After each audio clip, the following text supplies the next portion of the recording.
তার লোকদের দিয়ে টাকা পাঠানো, মোবাইল পাঠানো, সব সাপোর্টগুলো দিচ্ছে বলে।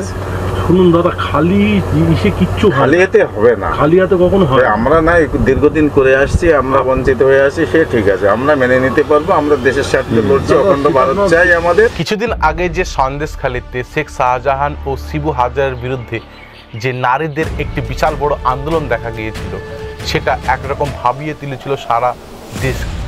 যে সেখানে একজন তৃণমূলের ছোট নেতা সে মহিলাদের ওপর অত্যাচার করছে, তাদেরকে নির্যাতন করছে, এই নিয়ে একটি বিশাল বড় কন্ট্রোভার্সি শুরু হয়েছিল পশ্চিমবঙ্গের সন্দেশখালীতে। ভালো ভালো বৌজি, কম বয়সী বৌজির সব নাম্বার দিতে হবে, যেতে হবে, কম বয়সী বৌদের সব যেতে হবে ওখানে। ওরা যখন ডাকবে মোটমাট ওদের কাছে গিয়ে থাকতে হবে। শিবু হাজরা নিজে ফোন করবে, ও সাগরেত গুলোকে দিয়েও মাঝে সাঝে ফোন করাতো।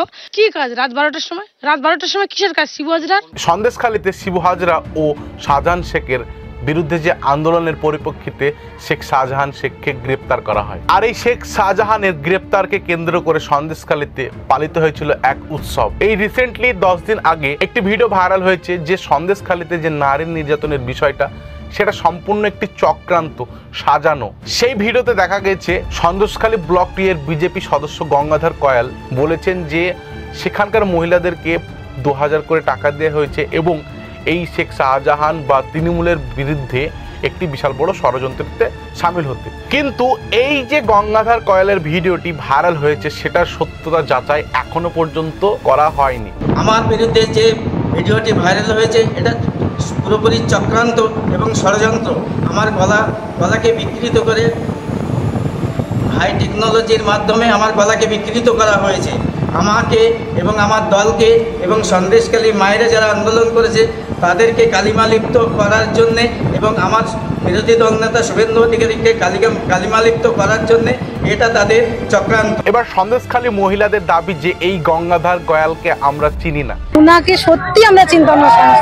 সন্দেশখালী মা বলে, এমনকি আমাদের যখন আন্দোলনটা প্রথম থেকে করেছি, আমাদের কাছে ভিডিও ফুটেজ কিন্তু মোবাইলতে আছে, ওখানে কিন্তু ওনার কোনো অস্তিত্ব ছিল না, গঙ্গাকে চিনতাম না। ইনি তখন আন্দোলনের সময় ছিল না, কিন্তু এখন হঠাৎ করে এসে বলছে যে এটা একটি সাজিশ। তাহলে আপনি সাধারণ মানুষ, আপনি এর সত্যতাটা কিভাবে জানবেন বা বুঝবেন? এই যে গঙ্গাধর কয়াল বলছে যে সেখানকার মহিলাদেরকে 2000 করে টাকা দিয়ে এই ষড়যন্ত্রের সঙ্গে সামিল হতে বলেছে, নাকি এই সন্দেশখালীতে শেখ শাহজাহান নারীদের উপর সত্যি করেই অত্যাচার করেছে, এটা আপনি কখন বুঝবেন? এটাই উপায়, সেটা হচ্ছে সেই সন্দেশখালী মহিলাদের বা সেখানকার জনগণকে জিজ্ঞাসা করা, এটা নিয়ে প্রতিটা সেই এলাকার ব্যক্তি ওয়াইজ তদন্ত করা যে এই বিষয়টার কতটা সত্যতা। তো চলুন এবার সত্যতা যাচাই করার জন্য আমরা সেই সন্দেশখালী মহিলাদের মুখ থেকে শুনবো এই ঘটনাটার আসল রহস্য। এই এত বম, এত পিস্তল, এই সমস্ত এত টাকা পাচ্ছে, সবই কি মিথ্যে? আমরা কোনো কারো কাছ দিয়ে টাকা খাইনি, আর টাকা আমাদেরকে দেয়নি। আমাদের লোকজনকে এইভাবে ফাঁসাচ্ছে ওনাদের হয়তো কোনো কিছুতে হয়তো সমস্যা হচ্ছে, যার জন্য ওনারা এইটা আমাদেরকে ফাঁসানোর জন্যই করেছে, এই ভিডিওটা ভাইরাল করেছে। আমাদের আন্দোলন আমরা নিজেরাই শুরু করেছিলাম। রাতে ভিতে যে টাকা মিটিংয়ে যাওয়া, ভালো ভালো মহিলাদের মানে বেছে নিয়ে দরজা বন্ধ করে দেওয়া, এগুলো পুরো সত্যি কথাই। সব সত্য না হলে আমরা রুখে দাঁড়াতাম না। আমরা কোনো ঝান্ডা নিয়ে যাইনি, আমরা লাঠি আর ঝাঁটা নিয়ে গেছি। এখানে আপনারা আবার দুই ধরনের মানুষ দেখতে পাবেন। কেউ বলছে যে নির্যাতন এর বিষয়টা হয়নি, যে নারীদের ওপর অত্যাচার করা হয়েছে, এরকমটা হয়নি। কেউ স্বইচ্ছাতে গিয়েছে, টাকার লোভে গিয়েছে, যাদেরকে টাকা দিয়েছে তারা টাকার লোভে গিয়েছে, বাট তাদেরকে যে নির্যাতন করা হয়েছে এটা একদম সম্পূর্ণ মিথ্যে।